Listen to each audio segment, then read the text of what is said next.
कहते हैं कि हर पत्थर और हर ईंट अपने अंदर एक कहानी छुपाए हुए है। भारत की भूमि पर ऐसी हजारों कहानियां बिखरी हुई है जो हमारे इतिहास, हमारी परंपराओं और हमारे पूर्वजों की समझदारी को दर्शाती है। आज हम आपको उत्तर प्रदेश के चंदौसी कस्बे में स्थित एक अद्भुत बावड़ी की ओर ले चलेंगे जो 150 साल बाद मिट्टी से बाहर आई है। ये केवल एक जल संरचना नहीं है, बल्कि ये इतिहास और वास्तुकला का एक अद्वितीय उदाहरण है। क्या होती है बावड़ियाँ, क्यों बनाई जाती है और ये तालाब और कुएं से कैसे अलग है? आज हम इन्हीं सवालों का जवाब जानेंगे, तो बने रहिए हमारे साथ वीडियो के अंत तक।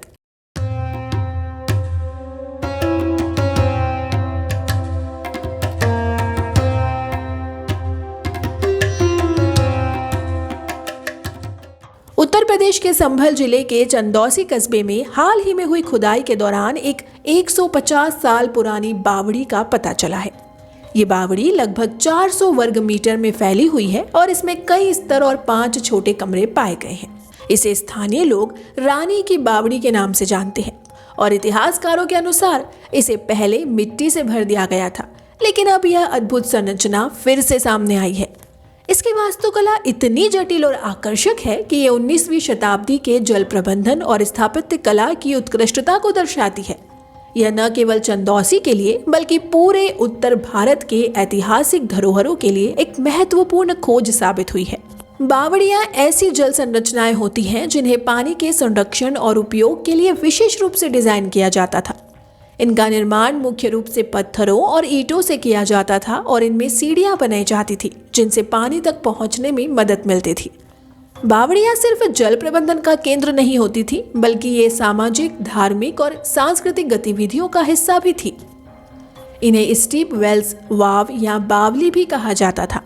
इनकी जटिल संरचना और भव्य नक्काशी भारतीय वास्तुकला के अद्भुत उदाहरण के रूप में मानी जाती है। इन बावड़ियों के माध्यम से हम प्राचीन काल में जल प्रबंधन और जीवन शैली के बारे में बहुत कुछ जान सकते हैं।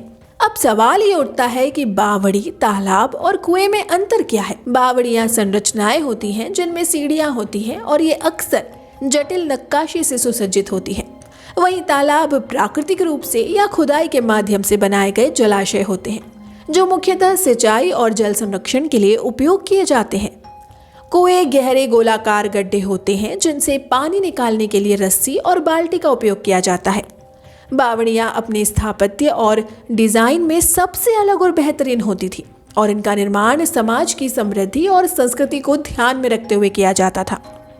भारत में बावड़ियों की संख्या का सही आंकड़ा बताना मुश्किल है क्योंकि कई बावड़ियां अब नष्ट हो चुकी है।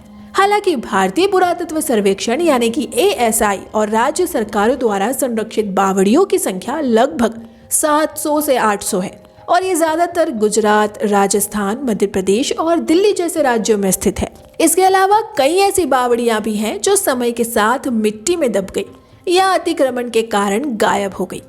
अनुमान के मुताबिक भारत में 3000 से 4000 बावड़ियां हो सकती हैं जो समय के साथ नष्ट हो गई हैं। भारतीय इतिहास के विभिन्न कालखंडों में बनाई गई कुल बावड़ियों की संख्या 5000 से 7000 तक हो सकती है, लेकिन शहरीकरण और खराब रखरखाव के कारण ये संख्या घट रही है।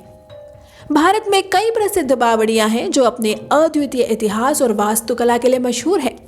उदाहरण के तौर पर गुजरात के पाटन में स्थित रानी की वाव, जिसे 11वीं शताब्दी में रानी उदयमती ने बनवाया था, अब ये यूनेस्को के विश्व धरोहर स्थलों में शामिल है। वहीं राजस्थान के दौसा जिले के आभानेरी में स्थित चांद बावड़ी, जो 9वीं शताब्दी में बनी थी, भारत की सबसे गहरी और बड़ी बावड़ियों में से एक है।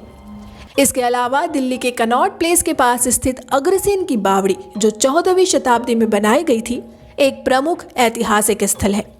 इसी तरह राजस्थान में बूंदी स्थित रानी जी की बावड़ी और गुजरात के गांधीनगर में स्थित अडालज की वाव जैसी संरचनाएं भारतीय स्थापत्य कला और जल प्रबंधन की उत्कृष्टता को दर्शाती है। आज के समय में जब जल संकट बढ़ता जा रहा है, बावड़ियां हमें जल संरक्षण के सही तरीके सिखाती है। ये केवल ऐतिहासिक संरचनाएं नहीं, बल्कि हमारे पर्यावरण और भविष्य के लिए एक प्रेरणा स्रोत है। चंदौसी की रानी की बावड़ी जैसी संरचनाएं हमें ये याद दिलाती है कि हमारे पूर्वज जल संरक्षण के मामले में कितने अग्रणी थे। दोस्तों, चंदौसी की ये बावड़ी न केवल हमारी धरोहर है, बल्कि हमारी पहचान भी है। ये हमें सिखाती है कि हमें अपने पर्यावरण और जल संसाधनों का सम्मान कैसे करना चाहिए।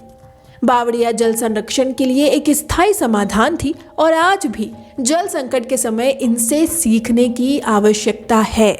उम्मीद है हमारा आज का ये वीडियो आपको पसंद आया हो। अगर आपको ये जानकारी रोचक लगी हो तो इस वीडियो को लाइक करें, अपने दोस्तों के साथ शेयर करें और हमारे चैनल को सब्सक्राइब करना ना भूलें। अगले एपिसोड में हम फिर से एक और अनमोल धरोहर की कहानी लेकर आएंगे। तब तक के लिए इतिहास की इन अद्भुत संरचनाओं को जानें, समझें और सहेजें। धन्यवाद।